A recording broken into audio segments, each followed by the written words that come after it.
is an attitude. And I'm visiting today with Sam Moorthy. Sam, thanks for joining me here today. Pleasure to be here, Dennis. How are you doing? Great, thank you. And Sam, get things started. Could you tell me a little bit about you? How old you are, where you live, what you do, where you grew up? Dennis, I'm an Indian, and I like to describe myself as a person who has an Indian passport, but his heart is firmly in Central Europe. Nice. I'm 51. I live in Budapest, and I've been here now for the past 14 years. I'm self-employed right now. I'm a consultant. But you grew up in India? I grew up in India, yes. Okay, excellent. So, Sam, I want to know about a dream that you have or a dream that you had that you'd like to share. Okay. Well, you set it up as dream, believe, do. But I think in my case, it's dream, believe, didn't do.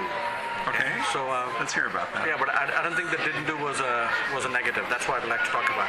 Now, I've always wanted to be part of the army. I wanted to be an officer in the infantry. In the Indian Army? Yes, okay. The Indian Army, and I wanted to be a Ghurka officer. Okay.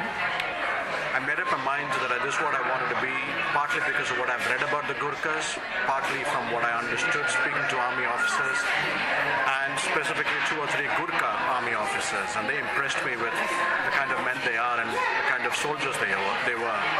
That's what I wanted to be, and I trained for it, medically, physically, and so on. But when it came up to selection time and when I had to present myself for the medical board, I knew I'd be disqualified because I have flat feet. Oh my. Yeah, and a family doctor told me this, and he said I could very well join the army, but I just wouldn't be an infantryman, much less a Ghurka. Right, okay. And, well, that would have met part of my objectives, which is join the army, but I was so hell-bent on being an infantryman and a Ghurka, I said, no, that's not what I want to be, so I just gave up on that. Okay, but is this a dream you had, or is this a dream you still have? Good question. I think it's a dream I still have. And I say this because I know I'll never realize it. Okay. Partly because my flat foot problem still continues, and partly because I'm about 30 years over the recruitment age. That's a bit of an issue. But what I've tried to do is to keep the dream alive by reading up, by experiencing as much of the army life as I could from the outside. Okay, so is this the believe part, that you're still part of that you can still be part of the military? Yes, that is the belief part. And I guess this is the closest I can be, the closest I can come to being in the army and being a Ghurka without actually wearing the uniform. So, for example, how have you done that? I've read a lot of books about what it's like to be an officer, and not just war books. People who've served in the Indian Army when it was still part of the British Indian Army and how it was set up. I've had friends who were defense attaches at various embassies, and one very dear friend who was the Indian defense attache long back who lent me a lot of books about this. Military history, army traditions, what it's like to be an officer, and so on. I've spent a lot of time talking to people, serving officers, not just in the Indian Army, but the defense attaches here at the American Embassy in Budapest, close friends of mine. Okay. A brigadier in the British Army, some Hungarian Army officers. Over a period of time, got to know what it's like. So I think I have a very good understanding, not experience, of what it's like to lead men, what combat feels like, what it's like to lose men to injury or to death, which is part of what an officer needs to go through. So that's what I've tried to do. So the doing part then really has been the fact that you've studied, you've read, you've had conversations, you've learned vicariously what the life is of an officer in the military has been. You've also done some traveling too, I believe, and looked at, you were just in Serbia recently, I think. I was in Serbia recently because it's now 100 years since the start of World War I. Part of the thing I want to do is to go and visit some of the famous battlefields. I'd like to go to the Dardanelles and see what happened. Right. Partly because that's very much a part of Anzac history, and partly because India sent a lot of troops who lost their lives in that battle. I did not realize that. Yeah, in Gallipoli. And I want to go to Ypres as well and go to Menin Gate.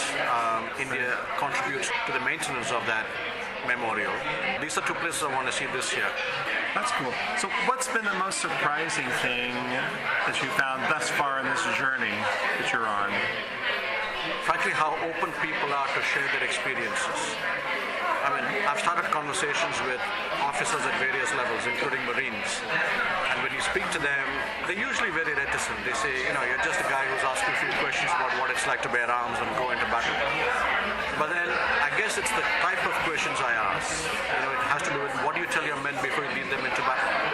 Right. Okay. When they know that this is not the idle question, but what's it like to fire a howitzer, or how do you feel killing a man, which is probably the first few questions that you ask.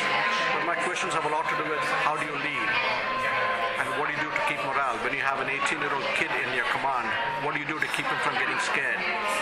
And those are the questions you're asking. Exactly. That's the sort of type of conversations I have. Interesting. So that's how you're able to realize your dream of what it is like to be an officer.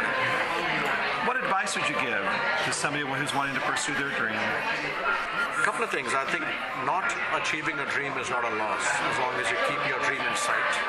Because I think that's a challenge. You just have to keep re-energizing yourself and make that dream so big that you're going after it. One is that. Second is to define a dream in as big a scale as you can. So I think there can be nothing more demotivating or sadder than knowing the fact that you've achieved everything you wanted to achieve, because there's nothing more to do. So keep raising the bar. Keep raising the bar. Excellent. Sam, thank you